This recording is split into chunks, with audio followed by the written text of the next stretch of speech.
So, welcome to Walsall United WFC.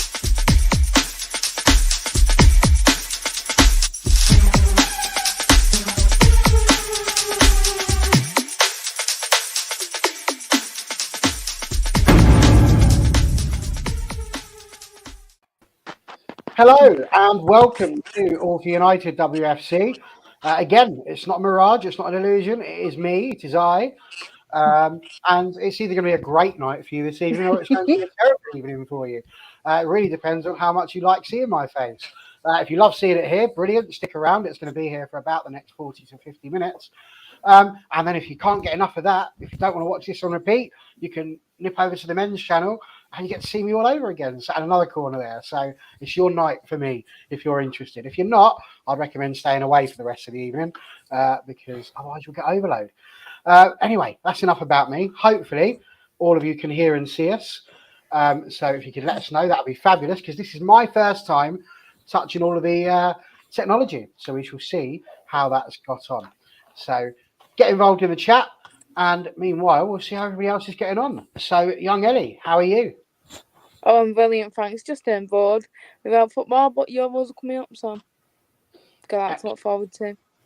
Cool. Well, here's hoping we can fill that void this evening as we start chatting more and more about football. Coming all the way from across the pond, she managed to get here in record time. Marty, how are you? I'm doing well. Congratulations on your first hosting of this podcast. I think you will, what's the phrase, smash it. Let's hope so. We're doing good. Doing good. It's Friday. It's always nice on a Friday. Got to love a Friday. And of course, we also have the super duper John, who appears to have the same top as me. Is that right, John? Almost, Barry, almost, yeah. I'm all right, thanks. Just like everybody else, I think missing football already. Easily done. Easily done. Excellent. So we have got so much to talk about this evening. It's almost untrue. But what I can tell you is that Tooney is going to be top of the tree today as we start talking about her. She's been nominated for the PFA Young Player of the Year Award. So we're going to have a little conversation about that. And we're going to see how we feel about her chances in winning that one. Then we've got Ellie. She's going to be talking to us even more about Ella Toon, which just shows just how important she is this season. We've got some more conversation from John with regards to the Euros. We're going to see what's going on in the future, what we're looking forward to in those particular matches. We're going to have a little bit of a chance for chat. I know Lanzel's been doing a lot on Twitter. It would be his chance to get involved and mention some of the names that he's been interested in if he wants to. We're going to talk about progress. What do we need to do? And we're also going to have a little chat about injuries. And I'm now going to push a button that I thought I'd pushed, but took it off. There we go. And if you weren't sure what's happening, it's going to come along the bottom just like that because I've remembered I needed to push that button. Well done, me. Okay. So apart from that, here we go. Ella Toon. She has been nominated as the PFA Young Player of the Year. I personally think she's got a great chance of winning it. However, she is up against, shall we say, some people who we weren't expecting. We've got Lauren Hemp, Manchester City, and I think we'll all agree she's absolutely superb player. So 100% deserves to be on the list. We've got Munham, we've got Naz, we've got Letitia, and then we've got Lauren James. So I'm not going to say anything just yet. I'm going to let you guys crack on. And Ellie, what have you got? Well, I've got all the list here, and Ella Toon. She's played 24 matches this season. She's had 8 goals and 8 assists, and she's played 2,082 minutes in total this season. Then you've got the mighty Lauren Hemp next. So she's played 22 matches, the same as near enough Tooney, and 10 goals and 6 assists, and she's played 2,268 minutes on the pitch. And then that Naz has played 16 matches and scored 2 goals and 3 assists, and she's had 1,185 minutes on the pitch. And then you got Maya. She's done 22 matches and she's only scored 1 goal, and there's been no assists, and she's played 1,980 minutes on the pitch.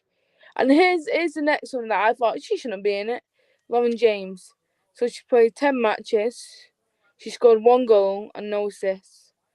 And she's played 218 minutes on the pitch. And then you got Manham. She's played 21 matches, 985 minutes played, 3 goals and no assists. And then of course I had to do my research about Russo as well. But I think it was all dependent on the age, I think, as well. But in matches she played 22, goals 9 and assists 4. So I don't know about that, but I totally disagree. Lauren James should be in there. That's all I'm saying. I think when we first started talking about it ourselves yesterday, because the news broke just as we were having a chat at the end of the men's show, and it was unbelievable. We thought exactly the same thing. How on earth has Lauren James made it? There was another statistic that was sent out on Twitter that she might have only played about 113 minutes just in the league for Chelsea. But one that's recently just been thrown up is Shannon O'Brien. Plays for Leicester. She's played every single game apparently for them. And she was their Player of the Year, not a sniff of the PFA Young Player of the Year award. Whereas, as we just said, Lauren James, not so much, but she plays for Chelsea. Hemp plays for Manchester City. We've got players from Arsenal in there. John, what do you think? Is this a possibility that she's just been put in there because they needed to have somebody from Chelsea? Or am I a little bit cynical on that one? What do you think? No, I think I'd tend to agree with you there. I think they probably had to find somebody there from Chelsea to sort of make the numbers up a little bit. Probably, like you say, clutching at straws a bit with LJ this season. With how few minutes she's played, really, I would think. But you would, looking at the stats, you would think it's got to be a straight shootout between Tooney and Lauren Hemp. Looking at how many more goals and assists they have compared to everyone else on that list. It does. It seems really, really weird, doesn't it? But let's think about some of these other people on the list, Marty, because there's lots of them. As we said, Hemp, Marnham, Naz, and I'm going to ignore James now. I don't think she's really got any chance of winning this. And Letitia. Which one do you think is her biggest rival there, Marty? Who do you think has got the best chance of taking that away from her?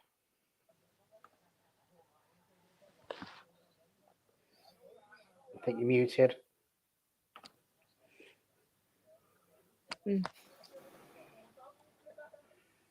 Marty, you're chatting, but you're muted, my friend.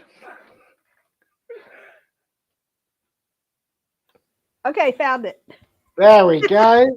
Everyone wants to hear what you've got to say. Go for it. Okay, I agree with John. Okay, I think that Lauren Hemp, who deserved the nod, okay, absolutely deserved the nod, played pretty much. I don't think that she was out this season. I don't think she had injuries this season. So she pretty much played the entire season and nearly every minute of the season, if I remember correctly.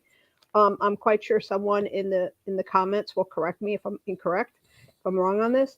And she also probably played out of position. All right. So I do think Lauren Hemp well deserved this nod. I think that they looked at it and said, hey, Chelsea won the league. We don't have anybody from Chelsea who can possibly be in there for Chelsea. And they put Lauren James in. When that came out, I sent a tweet out and I said, I really don't think this one belongs. It's not that I'm shading Lauren James. I think that this is just too early for her to be nominated. I think she will be nominated in the future, just not now. And it's not a season that it's deserved. It's sort of like Lucy Bronze winning an award and she was on the injured list and she had surgery and didn't play, but she won. Okay, it's that sort of thing to me. Naz, I don't think she had a couple highlight reels, okay, highlights in certain, there was a couple goals she scored against high teams. And Letitia is a solid player, but she doesn't play for the top, the top four, top 4 or 5. I think that I hope she moves to a top, to a higher level team so we could see more of her and she gets more showcased. Tooney, I think, had excellent, solid season this year. Madam started out really, really hot and then chilled off. And as she chilled, her playing time got less. And then she started fitting back in again. And this is, a new team for her, new league for her, okay? Because this is her first year in WSL. So I do think Tooney ought to win, and I think it's a well-deserved win. And if she doesn't win, I do believe it's going to be Lauren Hemp to take it. Getting your comments now, everybody. I completely agree with you there, Martin. I think it'd be nice to hear what some of you guys have got to say. So please do get yourself involved and let us know what you are thinking. Who's going to win it? Again, just in case you haven't got that list. So we're talking Lauren Hemp, Manchester City. We're talking Lauren James. Okay. We've got Marlon from Arsenal. We've got Naz from Tottenham. And we've got Laetitia from Brighton. Now, it's interesting because we read that. And, you've got Chelsea in there, you've got Arsenal in there, you've got Man United in there, you've got Man City in there, you've got Spurs in there, and then you've got Brighton in there. Do we think, Ellie, that we're talking about, the top 4 teams there in the WSL, and then and other? We spoke a lot about Laetitia when the news was breaking about Onabache potentially leaving, Laetitia potentially being the people's choice, shall we say, to replace her. I don't think anyone would argue with Laetitia's inclusion there, but is there anybody maybe that might have missed out that it's almost, I feel sometimes like it's almost a popularity contest. So the Arsenal fans are going to go and vote for the Arsenal player, Chelsea fans are going to go and vote for the Chelsea player, and it brings that tribalism into it rather than it actually being which player has performed the best. Because, you've given us all the statistics there. Let's be honest, it's really, if we're just going off of those stats, between 2 or 3 of them, really, isn't it? Yeah, I think obviously it's between Tooney, Hemp, and then probably Manum. But like you just said there, every supporter for each club, they'll pick their own player. Of course, I've picked Tooney, obviously, because she's our player. And they just don't care about the performance, about the player. So you can't see City players saying, "Oh yeah, let's vote for Tooney because she put in a good performance." It's not like that. It's all about their team. So that's what I mean. If we miss out, it's because of the City fans wanting to go for Lauren Hemp. But in reality, Tooney has played better than I thought this season. She really has. She put on a good performance first half of the season, and then yes, she slowed down at the end of the season. But then she got that goal at Chelsea. So, I mean, if it's not Tooney, I will be a bit mad because she's been in excellent form this season for us. But like you just said, it's all about the fans, whoever they pick. Like Lauren James, of course Chelsea are going to pick Lauren James. She's not played good. She was on the bench for the final, and then when I seen her on TV at the end, she was just looking down. She was just really upset about it. And that's me. I don't get why she's there. She shouldn't be there. It should be someone else. Should be someone else in like a different team. I don't know, like Everton maybe, or something like Gabby George or something.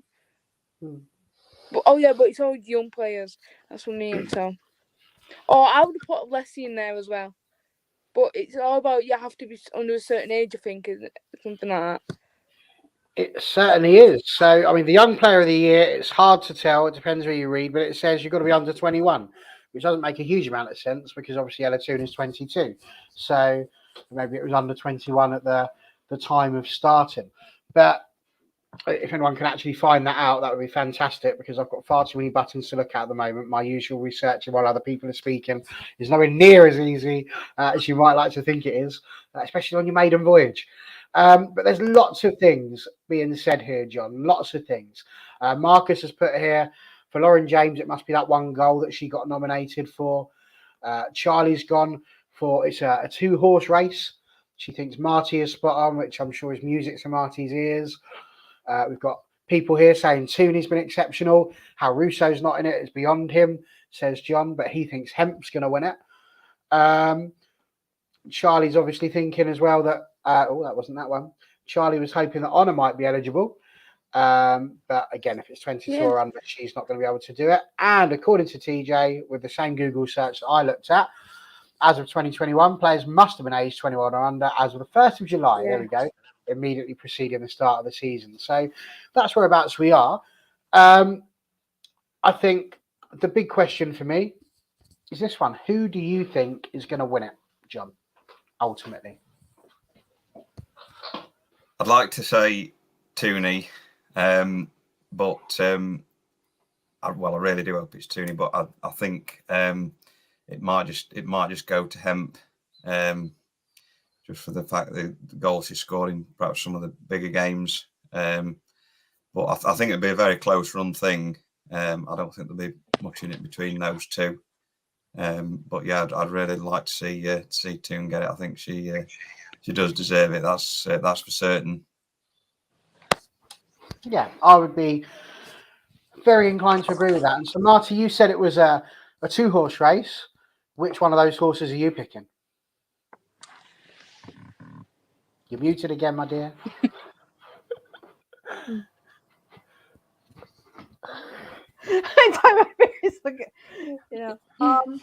I apologize. Okay. I would go for Tooney. I think Tooney is well deserved. I do think that she did a great job this year, and I think that having a new head coach, manager, is difficult for any player. Okay, it just is, because you want to play your best, but you also want to satisfy your boss. Okay, so obviously I'm going to go for Tooney. I think she ought to win. I truly believe that. I do think that it all depends upon, how many people are gonna pick Hemp because of City. It's sort of like, what sort of tide is it? I do believe that true football fans, and it doesn't matter what club you play for. I think that if you truly see someone who deserves it, you vote for them, even if you have a horse in the race. I'm sorry, but if Tooney wasn't well deserved at this, I would vote for somebody else. I know that will probably offend most of the Man United fans, but I sort of feel like they worked very, very hard, and they should they should earn the awards that they deserve. Okay, and it should not be a popularity vote. So, absolutely, I fully agree. So yeah, John's just put on there, and indeed Marty did manage to sneak that information into me as well via carrier pigeon, so that's all good. We know that Alessia Russo is 23, so therefore is ineligible to win this particular award. But do you know what? She won the Orpha United WFC Player of the Year award, and let's be honest, that's bigger than any award going at the moment, including the Nobel Peace Prize. So who needs that, we say? Who needs that? Agree with this as well, John, by the way. Marty, I feel like you need to, just if you haven't already seen this one, so well done for stepping into John's technical wizardry there. That's brilliant. It's certainly keeping TJ entertained. Yeah, I'm just going to apologize in front, just in case there are noises coming out of my, coming into my mic that I have no control over. That's why I'm muting, and I don't normally mute, and because I always forget. I even wrote a sign saying, "Remember to unmute." Well, there we go. Hey, we love it. We love a little bit of comedy and a little bit of anarchy here, especially when the folks are away. So that's what we're after. Ellie, I know that we've sort of mentioned it now, but the last bit on this one with you, who's going to be the winner? Easy. I really want it to be Tooney. Obviously, of course, we all do, because she's been outstanding this season. But I just think Hemp's going to win it, just by maybe a few votes. But it should be Tooney. Then I just seen, I think one of them said LJ might win it. And you know what? If she does, I am going to scream. I really will scream, because it should not be her at all. So it's just a popular clubs, I think. Like City and Chelsea are like one of the most highest ones. So if it's not Tooney, though, I will be gutted. But it'll have to be Hemp, just by a few votes, I think. 100%. I think we're here in a situation now where, for us, we're a team that's finished fourth in the league. To have a player that's in there who deserves to be in there, it is fabulous news. Again, I think if it went to Hemp, I don't think I'd be able to sit there and cry too much about that. If it went to Letitia, I'd probably be a little bit miffed. If it goes to any of the others, then I demand a recount. A recount is what will be demanded. Marcus, the MUWSC Player of the Year is the best award ever. Yeah, that's the Supporters Club. Here at AFU, we're not quite the Supporters Club, so it was a slightly different one. But I would agree with you, the Supporters Club one should definitely be slightly ahead of the Orpha United one. So moving away from the PFA Player of the Year award, and thank you very much for your interactions in the comments. Ellie, your particular topic is all about Toon. So for the second time in this particular session, or should we say item number 2 on the agenda, the person with 22.2% of the vote and finishing in position number 2 of said vote last week is, of course, Ella Toon, and now you want to talk about her. So tell us a little bit more about what you want to talk about this evening. Well, what I want to talk about is how important she will be in the Euros, every game in the Euros, because she's so important to our club. And I just think she'll be more important to the Lionesses this summer, especially because they have got some hard games. They're not all easy. So, what are all your thoughts on it? 100%. Okay, so there we go. The question has been asked. It is indeed the European Championships coming up soon. Ella Toon's going to be involved. Marty, we'll come to you first of all. Obviously, you'll be watching with your binoculars, and hopefully that will help you to see all the way across the miles and miles of water there is. But what do you think? How important, first of all, is Ella Toon to the Lionesses? Is there another player who could potentially take her place? Is she unique within the system? What do you think? Well, I think that Serena's using Tooney as a number 10. Would you agree with that? Yeah. Okay, so I think that she's tried her as a starting number 10, and I think she's excelled in that slot. I do think that Serena's using a bit of like not A team, B team, but she is trying to get a set of 3 to 4, offensive players to always play together, and so therefore it's almost like shifts on a hockey, on the ice where you have the shifts go on. I do think she's doing that with some of the players just to see who has the most synergy.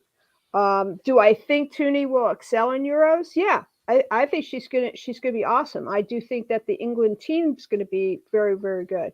I think that they do have a bit of weakness, and I think the telling sign as to how they're going to be is in the group stages. The match against Norway. I think if they dominate Norway in terms of defensively and in transition, if they own the midfield, that will say that they will go on well, because England does not have trouble scoring goals. They have the offensive. The only times, maybe they'll hit the woodwork, or, maybe it won't flow for them, or they're just missing, but they always have scoring opportunities. To me, their weakness is going to be the transition in the midfield. They do sort of get catched up.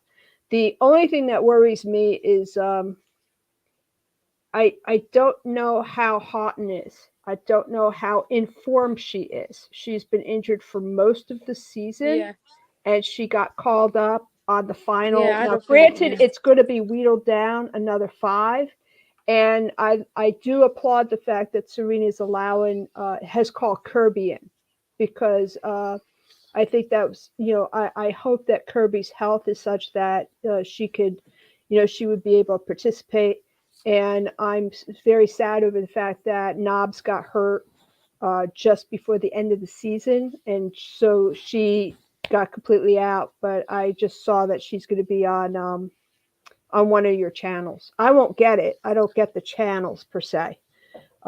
So I do think that Tooney will excel, and I do think that it comes down to how well she's playing with the others, because you've got Mead, you've got Ellen White, you've got well, you got Hemp, and but yeah, I think it's definitely a success story, and I think if she, depending upon how she does it this year, is really going to set her course for the next 3 years into a World Cup.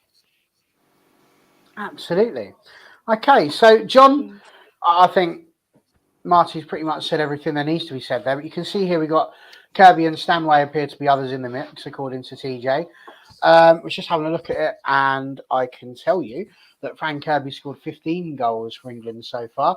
Ella Toon with the 7, and Stanway information coming in is 8 goals for Georgia Stanway.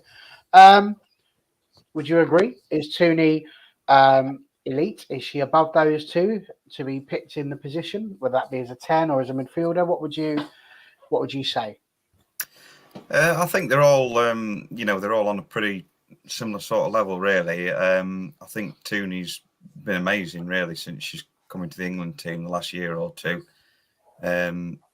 Although I suppose you could argue that a lot of the games she's played recently have perhaps been sort of weaker opposition. It'll be sort of interesting to see how she gets on in the Euros against sort of stronger opposition if she is picked.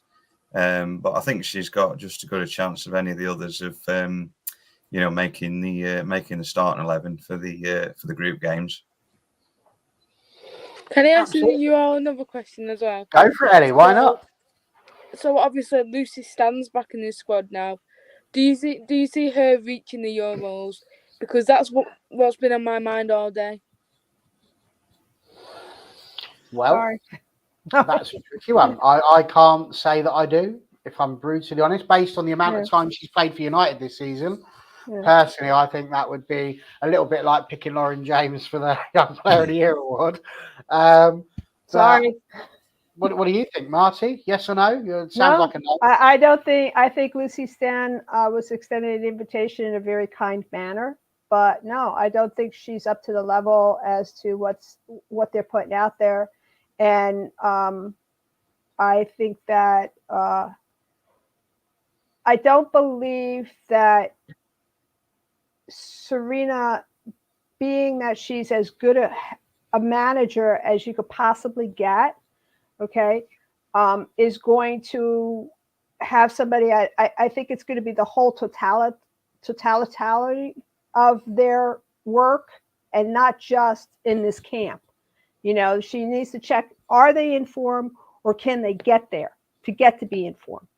So if Stanley comes in and completely smash it, but she really hasn't been playing in form for the other, I'm not exactly sure that's going to get her on there. So the other thing is I think there was a question about Kirby. Kirby has an exhaustion type of condition. Okay, it's all like Michelle Akers of the U.S. Women's national team, who is one of the original members. She ended up getting this exhaustion condition to a point where she could only play. She played as hard as she could play for as long as she could play, and then she literally was given an IV and sat on the bench, for the U.S. national team. And you can see that in the old matches. But so it's not really an injury; it's more of a medical condition, and that becomes an issue. So, John, Stanley, for you. Oh, Ellie didn't like your answer there, Marty. I'm sorry, Ellie. She's off. Yeah, I can see why Stanley's sort of in there for her experience in the around the squad, but I can't see her getting very much playing time at all. Maybe might be a late substitute appearance here and there possibly, but I don't think she'll be sort of anywhere near the starting 11 at all. I don't think. No, absolutely. Oh, she's gone again. She's definitely not a fan of what we're talking about at the minute. It's our topic as well.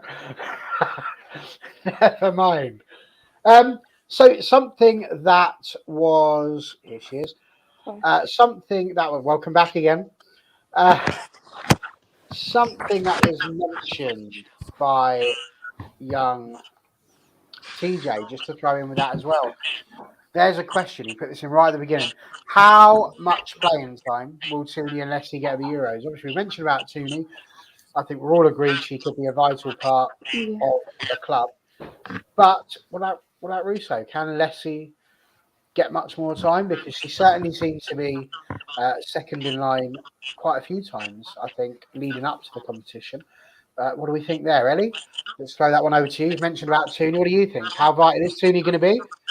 And what about Leslie? She's going to be very vital, I think, to the front line. And obviously a link-up play as well. Depending who she's going to link up with. She's going to be very good. And I think she'll play most of every match as well. Maybe she might, do subs sometimes because maybe Serena might think we need to do them so we don't get injuries or anything. And for Leslie, I really do hope she gets more playing time because we know she's been amazing for the club. And then it's the Euros because all these older players always get first choice. And this is what we've all said before. Look, you get Jill Scott, she plays. You get Ellen White. She really needs to give our young players a go. It's no good just sitting on the bench all the time. And another one, Katie Zellum. In my opinion, it's going to be so awful, but I don't think she'll get picked. That'll be so awful, but I really don't think she'll get picked because in the previous games, what we've literally only seen her for like 10 minutes. That's what I'm worried about. Zellum. I mean, Katie kept getting picked, didn't she? She kept getting picked, but not necessarily played. And I think this leads us in beautifully. So, John, I'm just going to ask you to introduce what you wanted to talk about this evening, and that should hopefully mould into this particular conversation.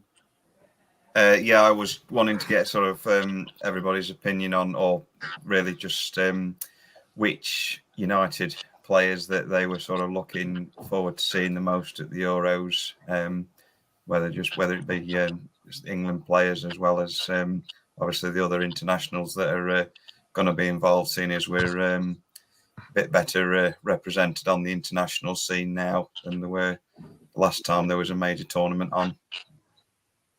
Absolutely. So I can see, again, using the metrics and everything, there's 8 of you watching at the moment.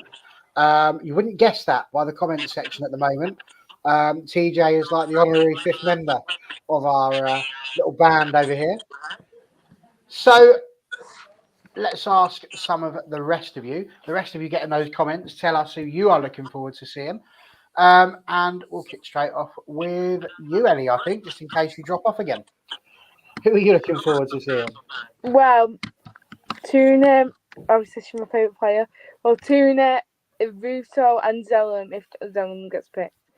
And then on the other teams like Maria, I'd really love to see what she's like for the country because I've never seen her for the country.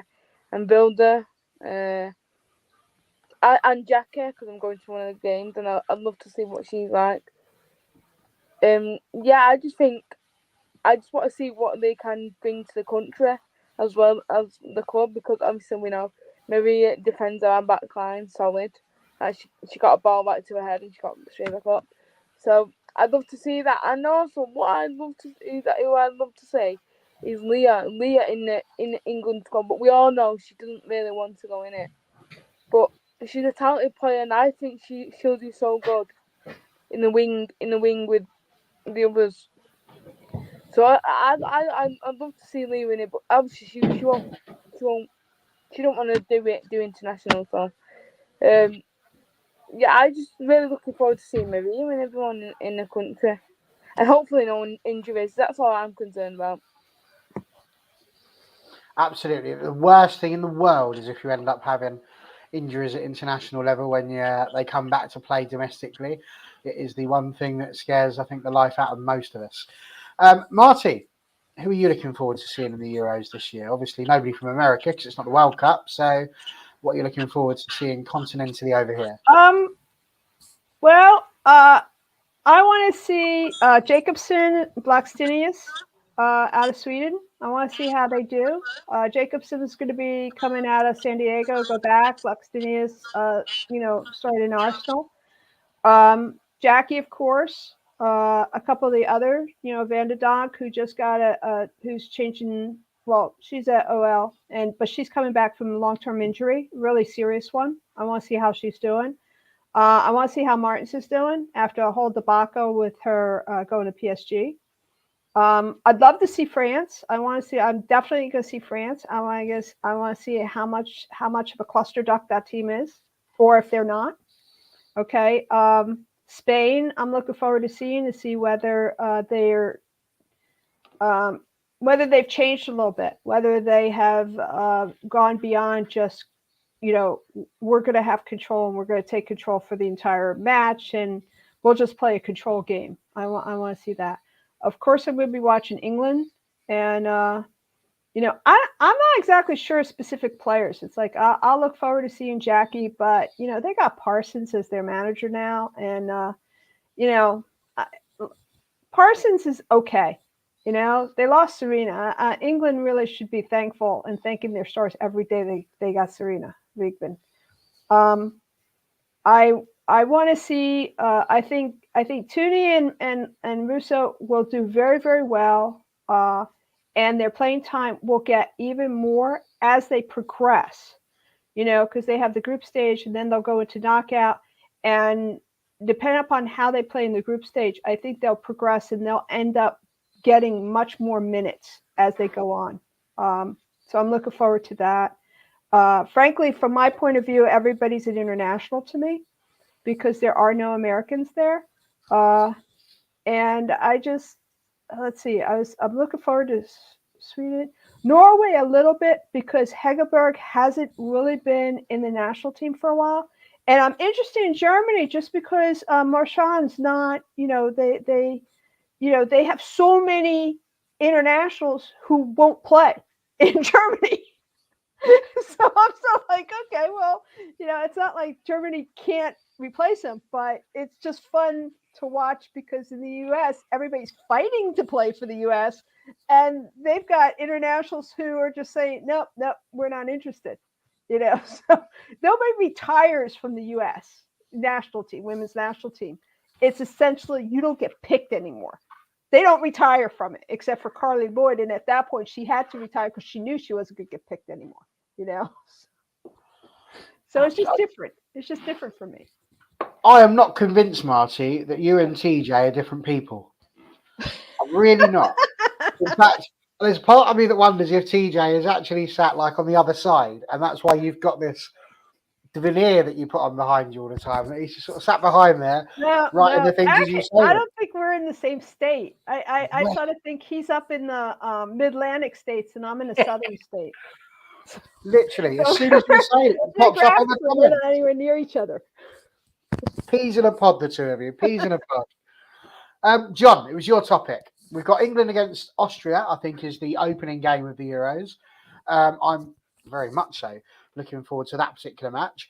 I think the next day, the Thursday, you've got Norway against Northern Ireland, which will be quite nice. If I'm not mistaken, that's the one where we get to see Thor take part. And then, of course, on the Friday, you've got Spain, Finland, Germany, Denmark.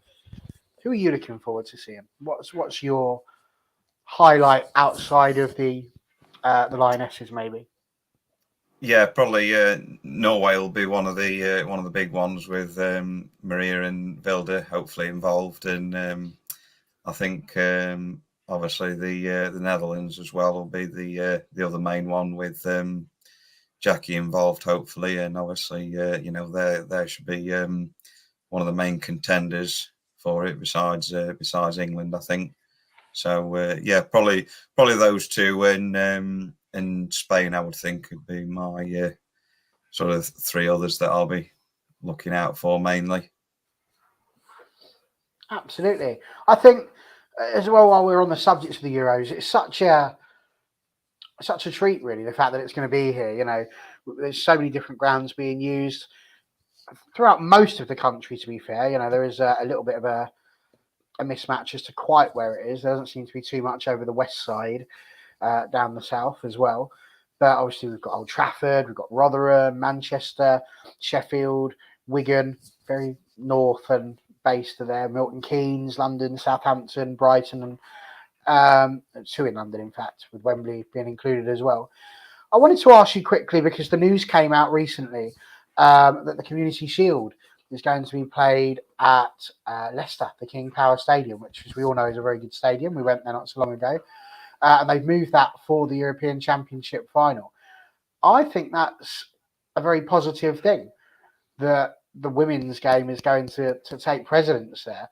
But I don't know. What do the rest of you think? Is that something that you would agree with? Ellie, I'm just going to unmute you quickly. What do you think?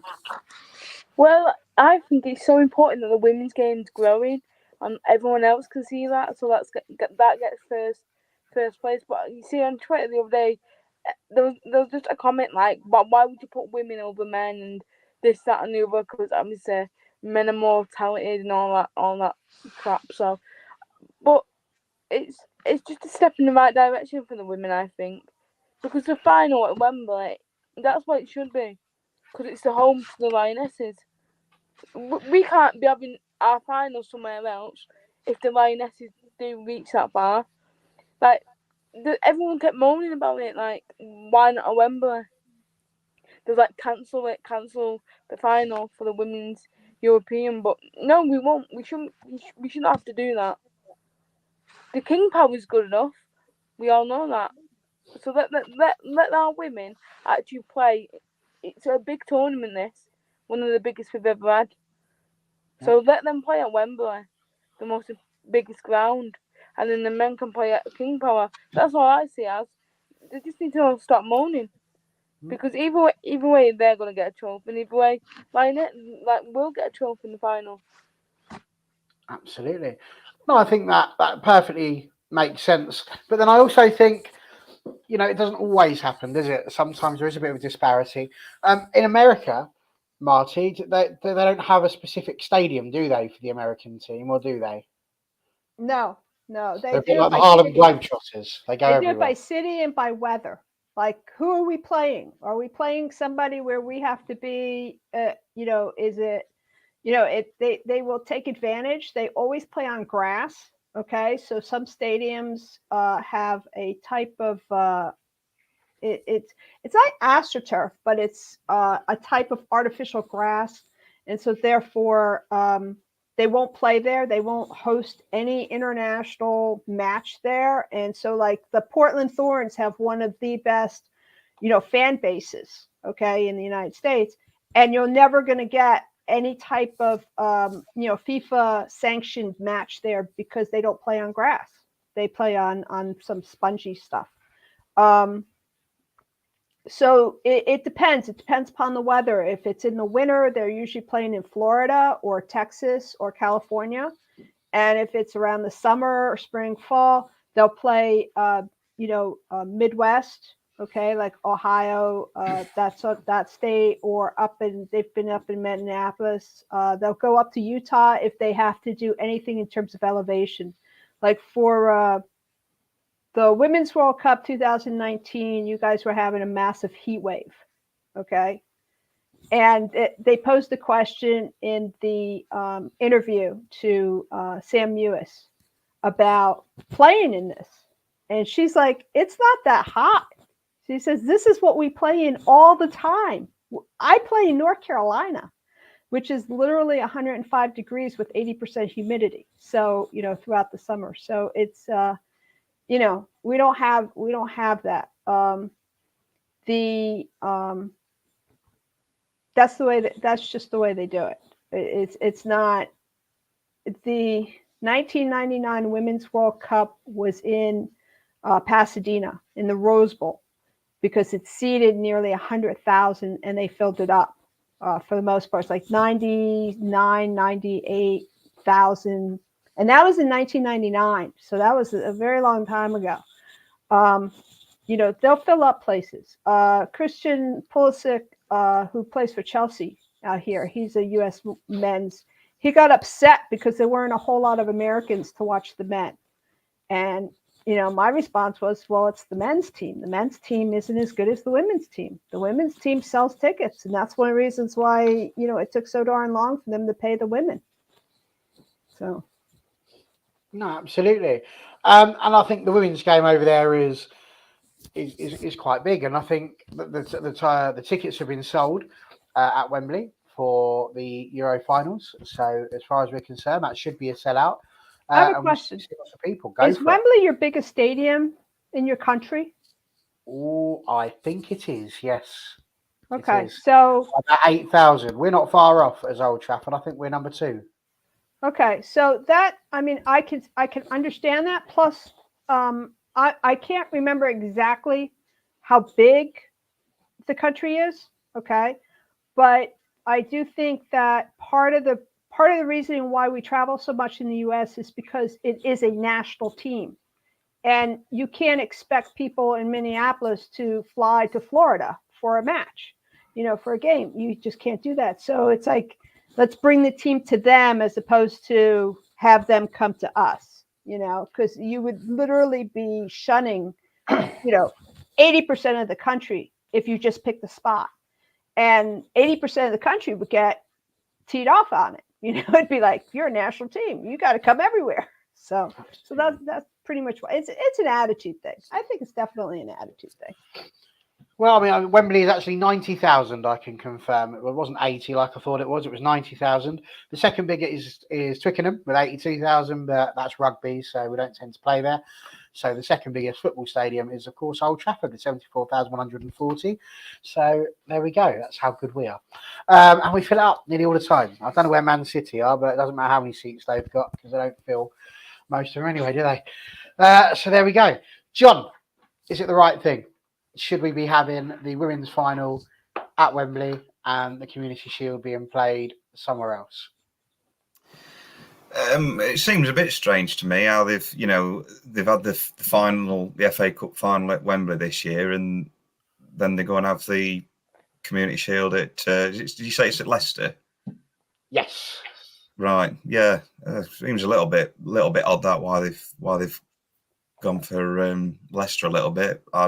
You would have liked to have thought that they'd have it at Wembley soon as they've just had done all this with having the FA Cup final there and everything like that. So yeah, I think it deserves to be at Wembley really. Certainly somewhere perhaps a little bit more prestigious than Leicester. No disrespect to them. I mean, it's a good modern stadium really, but I would have preferred it to have been at Wembley really. So where would you have the women's then, do you think, if that was the case?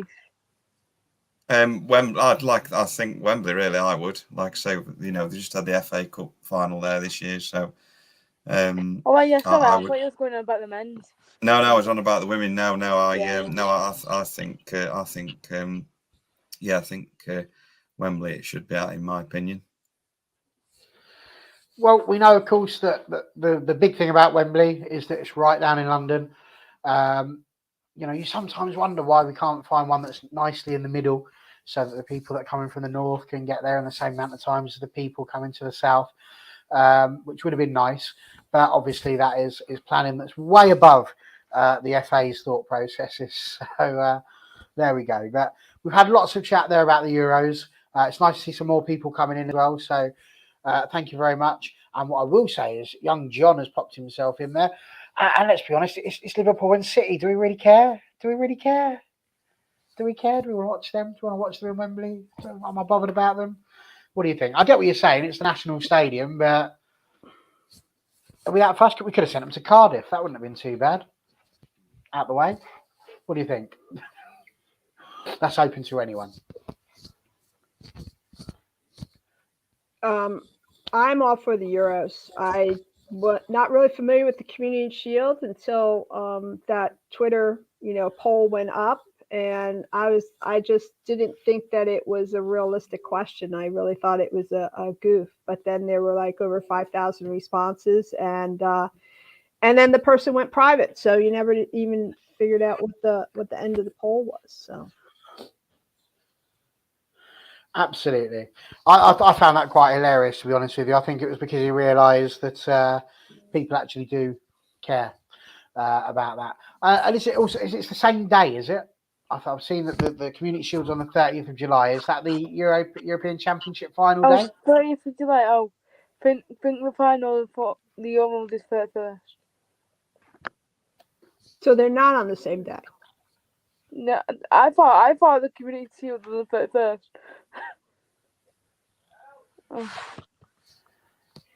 This is an interesting one. Let's see if we can I'm find going it to plead out of the country. out. Do you know what I think might have been nice? And I know there's been a lot of conversation about this. Is if it is on the same day, you could put one after the other. Double header. Yeah, Exactly. because they did that in the Arnold Clark Cup, didn't they? Yeah, Yeah. they did that the exact There's a same. friendly, I think, that's happening in the women's game. The AFC Wimbledon are going to go and play somebody, and their men's team are going to play, and the women's team are going to play. The only problem you've got with that is obviously the logistics of how you get 90,000 people out and then potentially 90,000 back in again. But of course, you know, there's the opportunity that some of them could perhaps stay for the game if it wasn't already sold out. And let's be honest, it's City, so it's highly unlikely that they've sold all of their tickets for a glorified friendly. But who knows? That's twice I've got that dig, and I wonder if I can do it anymore today. Right, we're going to move on quickly. I want your opinions before we go to Marty's final point, and that was about transfers and progress. I was hoping that Lanzella would be hanging about. I think he's going to be watching us on catch up because he's not been in the chat. So it's a very simple one, really. He's mentioned lots of people out there at the moment. We're obviously mixed with Lucia Garcia at the moment. He came up with a nice little list of people that he thinks we need in terms of a fullback, a centre back, a centre midfielder, and a forward. He went for Sophia Kleinhern, Victoria Pelova, Fenna Karma, and Andrea Medina, all aged between 18 and 22. My question, really, based on all of this, is we've got progress that we need to make for next year. We need to try and get some more depth in. If we can keep the players, I'm working on the theory we're keeping the players that we've got and that nobody's going. There's been loads of conversation about transfer at the moment. Skinner's already said we might not find out until the end of the Euros anyway. So, you know, we've all just got to be patient as if we're waiting for Christmas. My question for you is this. In order for us to progress, what do we need? Is there a particular position that we desperately need to shore up on? What do you think? What's the next step for Manchester United Football Club? Ellie, and again in the comments, let us know. I think at the back, because I think you can all agree on this. We lost out to through injuries. We brought Diane in. She's played a part. I just hope he doesn't let it go, because that's the problem we'll have in the first half of the season. Because we won't know whether Millie will be back straight away. We won't know whether Manning's will be back straight away. So Diane can fill that space, and then we could get another one, because we just don't know about Ante yet. And it's really been really quiet anyway about the transfers, because you've just seen City announced one before. We've not announced any yet, but like you said, he normally does at the end of the Euros this time. But obviously, other clubs have started doing it. So I think next step was we could like maybe do the contracts and see who's staying or who is going now. Because honestly, all Twitter is about is everyone wants United now to just come out with it all. Because I think first we should do the contracts, because it's a question everyone's going on about. Like, will we lose Kate Zellum? Will we lose Russo? We don't know. I hope not, but it's the contract's ending. So Absolutely. I mean, City have just signed Dina Castellanos, I think I've said that right, from Atletico Madrid, 23 years old, striker. Who knows? She could be very, very big. And can I just point out, TJ, you've got there just before I did. Look what's happening here. One of the parents has come in just to check and make sure that Uncle Barry's looking after everything okay. Seems that I am. It seems to be okay. Nothing's died yet, so that's good. So we're doing okay. But absolutely, Connor's right there. He says we need two fullbacks because of Honor leaving. He's assuming that she's gone, unless he knows something I don't. Another centre-back if Diane goes, which is obviously what you were saying there. Ellie, another midfielder, two attackers. And that's, again, all providing players like Russo and Jackie stay. And speak of them and they will appear. He's here. Lanzell, the very person who inspired me to have this conversation in the first place. So welcome, sir. And let's see what else he's got to say. He's but controversial. With the players out of contract, only Zellerman maybe standing at a push, get a deal. Smith, Harris, etc. all gone. Clear the deck and get the quality in. Russo and Zellum, I think, certs for contracts. Be surprised if they don't sign. But who else do we want in? That's the important thing. John said Russo and Zellum. John, what do you think? What do we need in order to progress? We're going to have to, if we're going to crack this top three and break this top three that's the same every year, we need to get a lot of players in. I think we need a lot of covering, in all positions. You look at the sort of squad that Chelsea have, and it's just like phenomenal, really, how many options they have in every position. So obviously, where we are at the moment, we're certainly full-backs, centre-backs, and probably two forwards as well. Really, I think we need to be looking at, because obviously there's going to be quite a few outgoings by the looks of it, as there usually is. So we could really do with, like say, probably signing 6-7 players, maybe even 8, being perhaps optimistic, but I think that's what you're probably going to need to to push the top 3 that bit more next season, so that we can hopefully sneak in there. Absolutely. Again, interesting. Lanzel, this wasn't on your list. Lineth Bersterin on a free right wing Dutch. He likes his Dutch people. He's got quite a few people from the Netherlands on there. Champions League quality. We need to get her, I think. Marty, I know that when it comes into progress, it's a conversation that you are vociferous and firm in your beliefs for. So what is the Marty Funk steps to success? What's the next thing we're going to need to progress? We need to shore up our back line. Okay, Millie had a serious injury. She cannot be rushed back. They're probably going to, give her minutes, but they're going to probably very, very much restrict the minutes. And Mannion, we don't know what Effie's doing, like how she's doing, but that's also a serious injury that has a number of months in terms of comeback. So I look at that as like, we need a back line. Maria sort of hung in there, okay, and she improved as the season went on, but she's a little, she still gets a little rattled when she's up against the top 3 and is approached with any speed. We definitely need fullbacks. I think the biggest problem we have is we don't know if Ona's staying or going. We don't know. We just don't know if they're going to pony up the money for her. Okay.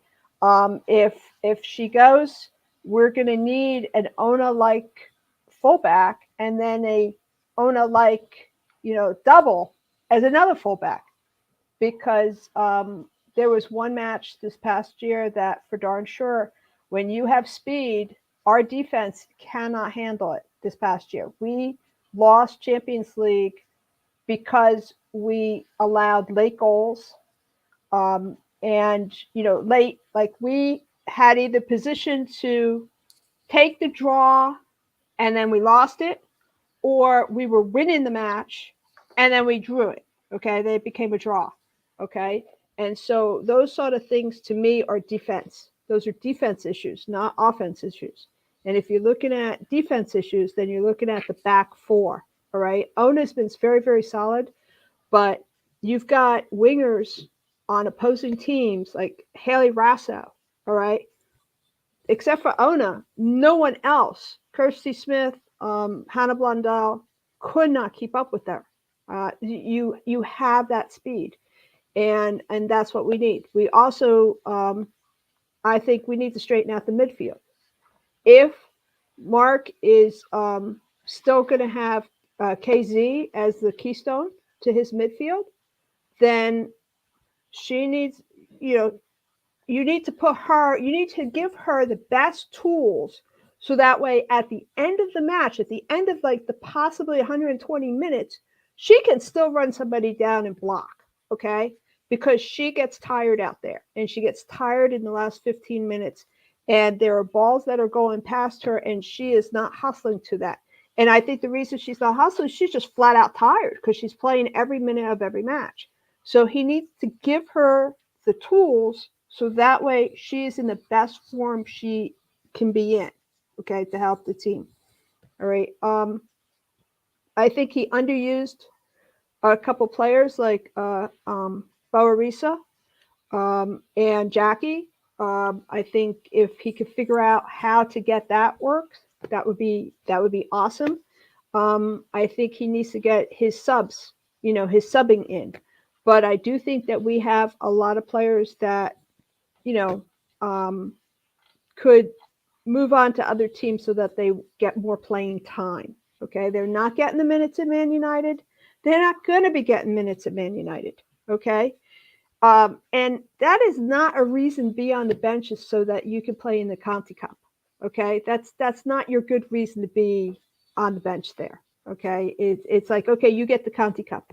I think Fuso should be in the system more. I think Kerry Jones should be in the system more. I think he needs to get these players on there so that way nobody's wearing out. Marty, I've got a question for you. Do you think Fuso should go on loan in next season to get more playing time? I would hate to see her go on loan because that means we don't benefit from her. But if that's the only way she's going to get playing time, then I think she ought to do it. I think she's currently playing for Brazil national team. And I think, who is it? Pia is heading that team. Okay, she's the manager of that team. Okay. And I think Pia will basically tell her what she needs to do. Pia's always been very straight up. Their national team manager used to manage the U.S. women's national team. Okay. And she was always very straight up and fair with the players. It's like she told them exactly what they need to do to stay on the team or to get on the team. Okay. So I think if Fuso needs more minutes, Pia is going to tell her she needs more minutes. And then it's going to be a matter of whether or not Mark will give her the more minutes and then have a discussion about going on loan. But I would hate to see that. I'd hate to see us lose Fuso because she's got speed. She's got speed. Kerry Jones has got speed. And I think you can teach a lot of other stuff, okay? But speed's not something you can teach somebody, okay? Speed's just what you have. And the fact that, and you know how to use it. So I do think that we need fullbacks and the back line. Okay, I think I call them defensive backs. Okay, but I know that's wrong. So the Millie and Mannion, Maria. Haley Ladd did a great job, but she was subbing in the last couple matches of the season. And I like our offense, and I just hope Jackie stays. I hope Ona stays. But if they don't, I wish them the best of luck, and I will still follow them. So, but that's what I think. I think we need, and we just need work with speed. Maybe we should play against, men's teams in terms of how quickly the ball can be moved, because that's our Achilles heel. That's where we end up losing the transition game in the center. That's where we end up losing the midfield. Okay. Well, there we go. That is the gospel according to Marty. Vociferous. How we get on there. Vociferous. We love it. That's why we have you here. Nothing without opinions, this place. I haven't missed this one. I threw this one out there at the end because I just want literally a short. I want to give you 30 seconds each on this one. It sort of came up organically from the a little chat that we had afterwards in the men's panel. But do we sell on her and get her for free, get a fee, or let her go for free at the end of next season? And the reason why I've kept that till now is because a lot of conversation went on about us getting Champions League and speaking about progress and all of the things that we need to do for that. But it was an interesting question, so I just want to kind of get a temperature check from you guys. Is fourth acceptable next year? Because if we get to the Champions League, will we be in a position where we just get embarrassed because there's such a high quality? Are we ready for the Champions League, I suppose, is the question that I'm getting at there. So I'll start with you, John. Champions League, or would you be content with fourth again next year? 30 seconds. Well, just on the honour thing, I would definitely keep. There's a chance to keep her. Then, even if it's just for another year, then definitely, keep hold of her. And then, I think, we've got to we've got to crack that top 3 this next season. Definitely, it's we've been 4th every year so far, so I think this next year this has got to be the time when we do it. I think. Okay. Well done. You kept him with 30 seconds. Good job. 4th, never acceptable, says Lanzel. So the last 3 years have not been too good for this young man. However, all depends on the window, which is absolutely right about in that respect. Marty, again, 30 seconds for you. Is there a danger if we could do all this, building for a Champions League side? We could do a City and then maybe not make it through to the group stage straight out. We've done all that investiture and then nothing. Is that too much of a danger, or do we have to go for that because you've got to have goals? I think if you want to keep the players you have, like the Jackie and the Onas, you have to go for Champions League. But I do think that if you make Champions League, isn't there an influx of money substantially in order for you to get the players so that way you can survive out of the group? We're sort of like the Angel City football club at the moment in that we have an outstanding starting, but we don't have the backups. So we need depth. Cool. And would you get a fee for Honor now or on a free, let her go? Do we need another season of Honor? What's your thoughts? I think it's always good to keep Ona. Yeah, that's my. I think if we don't have Ona and we can't replace Ona, okay, in terms of her ability and her just tact, we don't have prayer at Champions League. It will be 6th or 7th. I would keep Honor as well, absolutely. So Ellie, same to you. Keep or sell immediately for Honor, and Champions League. Is it vital, or can we be all right with 4th again? For Honor, I'd keep Honor, but yeah, I'll let her go on free next season because she's vital to our team, and there'll never be anyone that can replace Honor. I don't think. Not for next season. We need to keep her, I think, and then she can go free next season. I won't be able to bothered with that. So at least got her for another season, and Champions League, it's really vital next season because this season we didn't get it, but maybe I'm glad we didn't get it because could you imagine if we got it now and then we're going to Champions League next season, every team just thrashes us. We don't want that embarrassment on our name because our squad's still young, so if we can build on it this summer, then yeah, we can go our way, I think, next season. It was a really tricky conversation, and I think that's going to potentially be a topic for a show all of its very own. But we are very near the end of our particular topic show this evening, but we have got one left to go. And as you've seen the little ticker going along the bottom, just making its way like the workhorse that it is, consistently going through. You'll see the last bit of the topics there. Injuries, what's up with that? Marty, what did you want to discuss on that? Okay, my point is this: is you don't know who's injured or the extent of their injury, and so all of a sudden they're having surgery and they're out for the season. Okay, so to me it's very bothersome, and it could be just because in the U.S. leagues it's mandatory to issue a injured list before the game that's going to be played. Okay. And it is, they have to list them in terms of severity, whether they're probable, whether they're out for the season, whether it's day to day. And there are all these rules about it. Okay. For various leagues, but in the NWSL, you get a sheet of who's probable, who's got COVID, who's not available, and it could be that they're going on vacation or for personal reasons because somebody's getting married in their family. I mean, it's all out there. It is really just annoying, okay, that on Thursday, you're just going, okay, so who do we have playing this weekend? Or who do we not have playing this weekend? Are they any better? And you're really at the mercy of who's ever interviewing the manager. Okay. If they don't ask the right questions, the managers are very, they're very savvy. They're managers. They've made it. They know how to deal with the press. And so they're basically saying, well, you didn't ask me about that player, so I don't have to tell you about that player. Okay. And what really bothered me was Mannion was out, and she was out week to week to week to week. Next thing we know, she's got an ACL tear and she's got surgery and she's out for the season. Okay.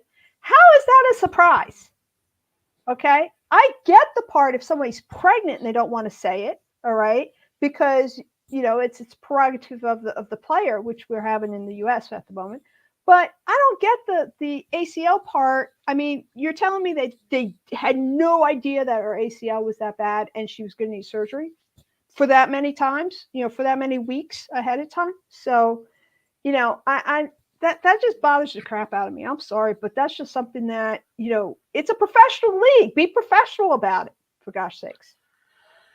Well, I can see exactly what you're saying. And I think this one that we're looking at here at the bottom from Lanzell is, to me, the one that highlights what you were saying exactly. Senior Brun, we didn't know she was injured Yeah, because until the I team news. You I can have a remember clue. we was all at LFB, and then as soon as the team sheet came out, Brun was on there, so I thought, why? And then they all came up and said she's injured. We literally found out on the day. Why not before? I agree. I think it's one of those really weird things where somebody can be injured and you're not told about it. And I see why. Ferguson used to do that quite a lot, didn't he, John? He used to play sort of mind games. Oh yeah, this person's definitely going to be out, and then the next thing you know, oh, there he is, playing at the front. So I can understand that as a tactic, but equally, I think what Marty's saying, especially in the women's game at the moment, where we're trying to grow it and we're trying to get people to understand it and we're trying to get people to, know the players, I suppose, really, to get that sort of relationship. I think she's right, really, isn't she, John? We need to know and just get, I suppose, better communication from clubs in general. Do you not think? Yeah, absolutely. Yeah, it's something that's wound me up for a long time as well. When the teams are announced, an hour before kickoff, and then there's certain names that are missing, that doesn't seem to be for any reason, and it turns out that they've picked up an injury that nobody knows about or seems to know about. And like the thing with Aoife Mannion, I don't know how they managed to keep that, quiet for so long about an injury like that. It's terrible, really. I think that fans don't get to hear about serious things like that happening. Why it's all cloak and dagger all the time. It is extremely frustrating, I think. Absolutely. And Ellie, I suppose, as well, interesting points being made there. What Marty says is absolutely right. In the NFL, you get that all the time. As I said, they'll tell you if it's a probable, so for example, he injured his pinky finger whilst taking part in a game on a Friday night. So therefore, we're not sure if he's going to be okay or not. All the way up to, now, mate, he's broken his leg. You've got no hope for the next 6 months or so. So you get that level of information. Do you think that as a club, we'd have been a lot happier had we known, for example, with Senior Brun, it's going to be potentially 5 to 6 weeks? And in general, I think, because there was another thing that was mentioned, I've written it in my notes as well, which is the idea that we just don't get any information from people at all. Things about like pounds and contracts and just more openness, more transparency in the game. How long is somebody under contract for? How much money are they going to be earning? Getting that information out there, a bit like you do in the men's game, because it's much more prevalent and much more obvious. Yeah, it's not fair because sometimes some can come to the women's game brand new. They don't have a clue about the money and the contracts.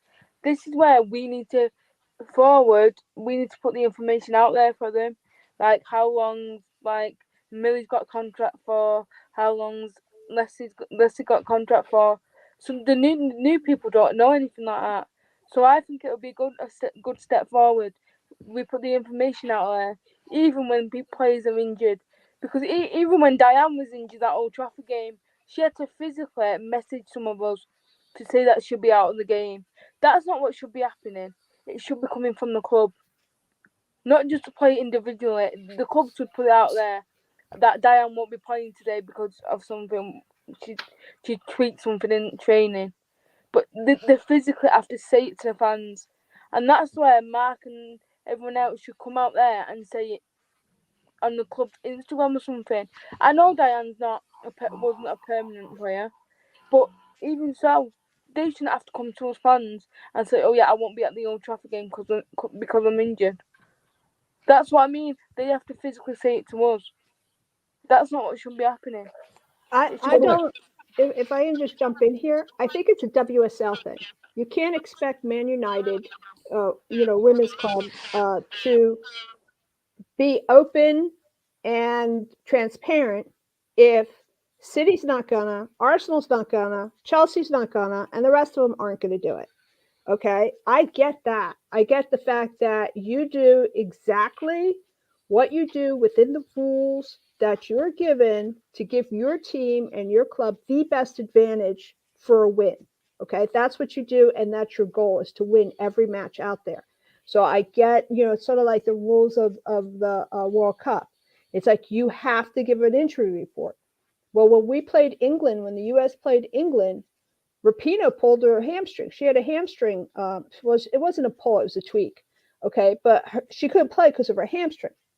But within the rules, she wasn't out for that match. She just wasn't selected for that match because she could do penalty kicks. And if it came down to penalty kicks, Ellis was going to put her back in there for penalty kicks. All right, because you play strategy and you play the rules. So it's not really a club thing as much as it's a WSL thing. And I agree with Ellie. You should not have the players informing the fans of whether or not they're playing. Okay, that's just not right. Okay, it's you're paying money to go see them. You spend your time. You invest in the club, and Man United fans are more invested in their club than I've seen of any other club, honestly, frankly. So I just think that it's a WSL thing.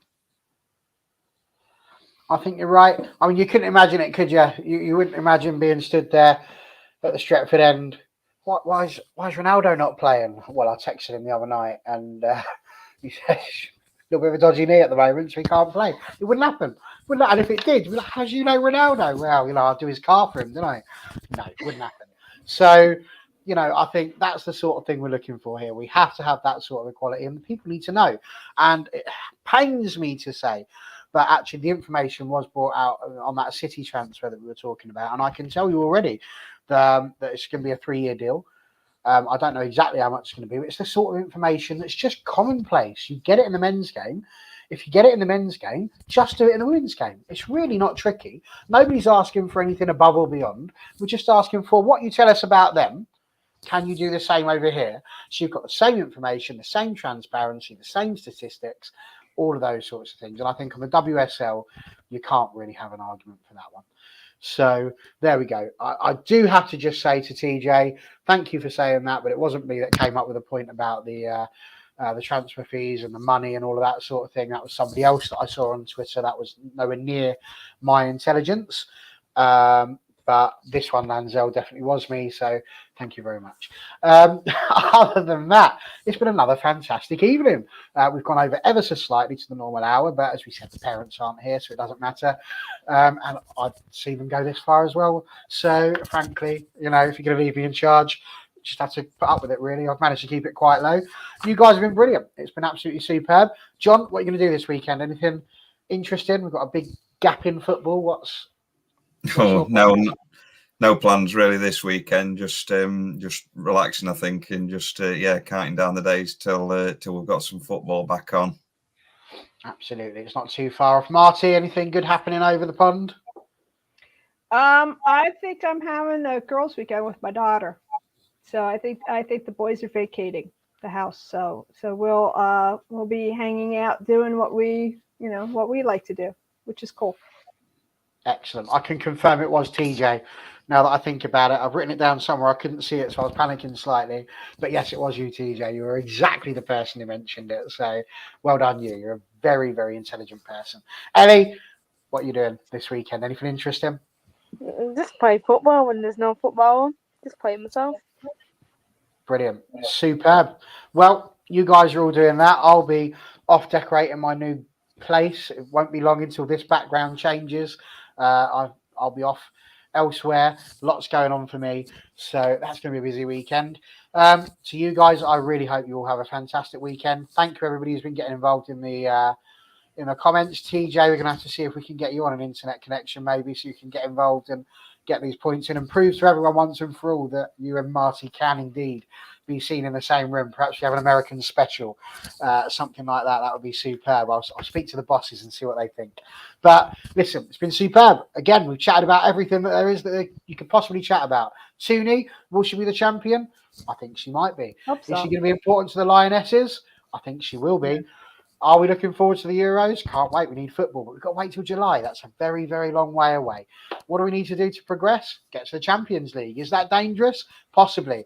Once again, has this made any difference whatsoever? No, it hasn't. But we've had an absolutely fantastic time talking about it, and I hope you've enjoyed watching it. It's been superb, and if I click the right button twice now like they've told me to, this will all come to an end for this evening. Remember, the Awful United men's channel, there is a women's special on that one. It was pre-recorded last night, so that's going to be on. Please do check that one out. We've got John Commode, Andrew Wall, me, Stuart Woolley, and John Foster, MUFC. So they will be there. Feel free to have a look at that. Keep your eyes out on the Twitter channels. Follow these lovely guys because they're all superb and they all chat wonderful things. It's all been brilliant. I'm going to click end broadcast twice. So if that doesn't work, John, I'm sorry, but we'll see what we can do. Cheers all. Take care now. Goodbye.